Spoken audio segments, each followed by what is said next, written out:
to Think Up, the program with the left point of view.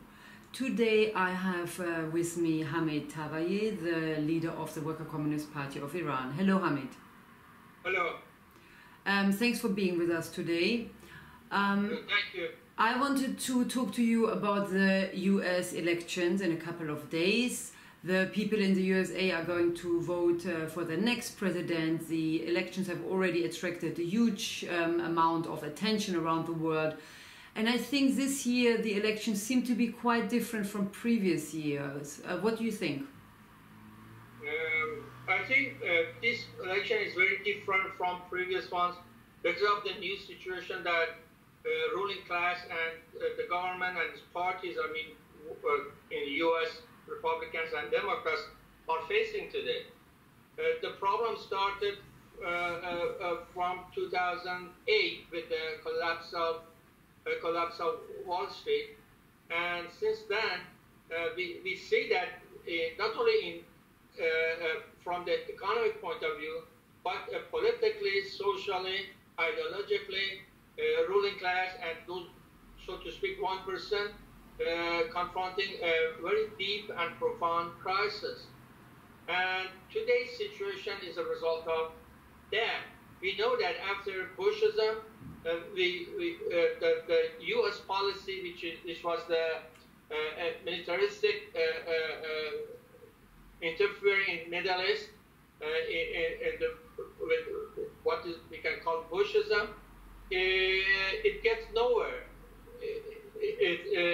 It was defeated, you can say, politically, and as a result, we see now the situation in Middle East. On the other hand, in domestic policies, we know that after the collapse of Wall Street and after that economic crisis, all the doctrine of, say, Friedmanism, of the Reaganism, and those sort of policies that was the policy of the U.S. government for decades, it just it couldn't go on anymore.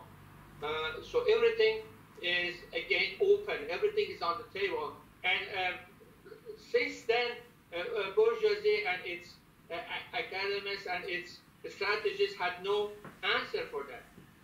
Politically, the result of this is that in elections in U.S.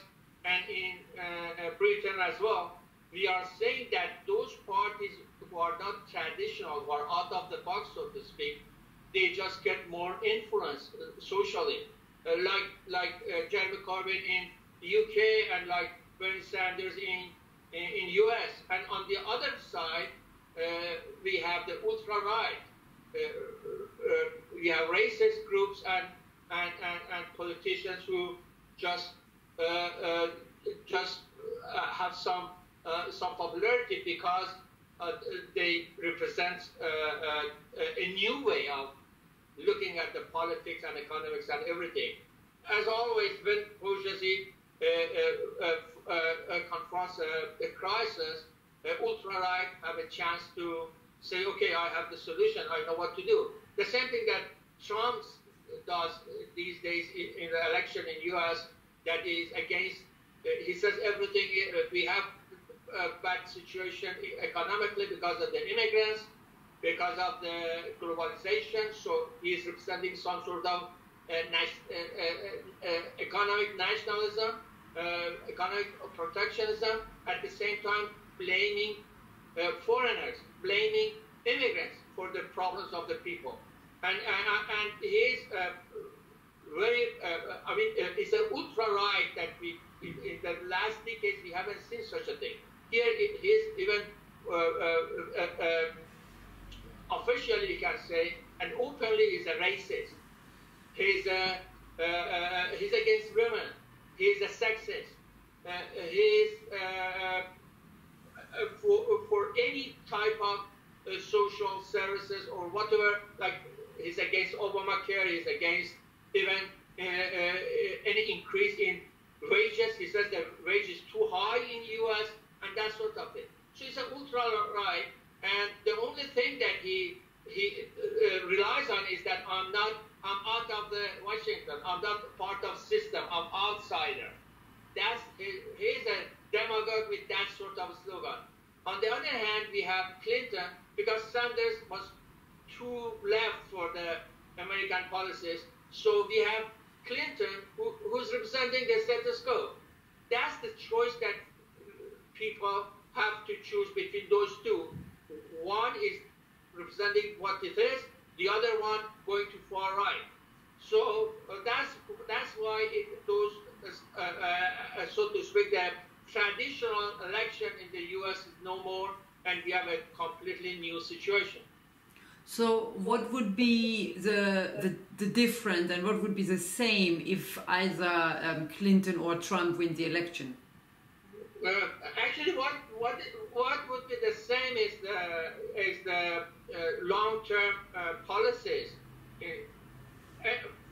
economical policies, or with the social changes or whatever. You cannot expect that anything profoundly changes because of just an election in U.S. Election is not the way. As in Occupy movement, people, the slogan was that democracy doesn't come out of the ballot of voting. By vote, you cannot get free. That's correct for any election, especially for this election. As I said, the choices are between the status quo and ultra-right. So any of them, if get president, nothing gonna change in the life of millions of people, of workers, immigrants, and others. But at the same time, we should know that Trump is representing the most reactionary and ultra-right policies. And so the situation of people get much worse. If Trump is a president, the situation would get much worse. So when you compare between status quo and between going to the ultra-right and some sort of racist government against immigrants, against workers, against African Americans, as they call them, against women, so the situation would be much worse for the majority of people in the U.S. So, interestingly, a couple of days ago, the Slovenian philosopher Slavoj Žižek said that he would vote for Donald Trump because he said, I'm horrified at him. I'm just thinking that Hillary is a truer danger because she built an impossible all-inclusive coalition. If Trump wins, both big parties would have to return to basics, rethink themselves, and maybe something can happen there. That is Žižek's very desperate hope. What do you make of his view?